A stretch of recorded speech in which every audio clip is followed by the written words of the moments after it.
Ndi niyo nkuru Ezekiel, ndi umurimyi wo kuri Mpanda, komine Mpanda nyene.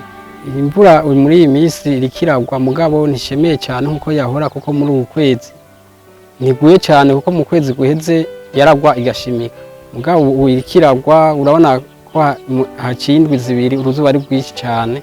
Uriko uraraba n'ukuntu abarimyi bariko bararaba ibiterwa byabo ukuntu biragenda, ubu si byinshi cyane biriko birafasha, kuko umwaka uheze yari afise umurindi muremure cyane, yaragwa ikaboneka. Ariko ubu urabona iyo haciye indwi zibiri bisa nuko isuka ya kabiri biriko iragenda idashemeye cyane. Mugabo muri iyi minsi urumva nico kibazo kihari, n'ahandi imvura mu minsi yahere yaragwa. Ni hamwe nyene umurimyi yama ameze nk'umuvyeyi atigera yihebura, ashobora kwizera ko bishobora kugenda neza, kuko ntoca wihebura muri aka kanya, ashobora kwizera ko bishoboka. Mugabo hamwe vyobandanya uku, cizeye ntoshobora kuvuga ngo ni sawa, ariko dusaba uhoraho nyene ko vyoshobora kugenda ugashobora kwimbura, ko nuca uvuga ngo ntibishoboka.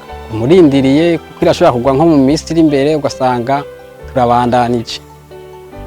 Ikibazo cya fumbire ntikinocishura cyane, kuko ye kucishuramwo nkayishiramwo uruhagarara, kuko harayo abejegwa bati ifumbire irahari, zoca bati ntayihari. Urumva nishuye ati ntayihari, noba ninje mu wajejwemwo ico kibazo cya fumbire, kuko nibige baduhakana ko atayihari, zoca bigora kugira ngo ati ntayihari, tuma tuvuga ati irashobora kuboneka.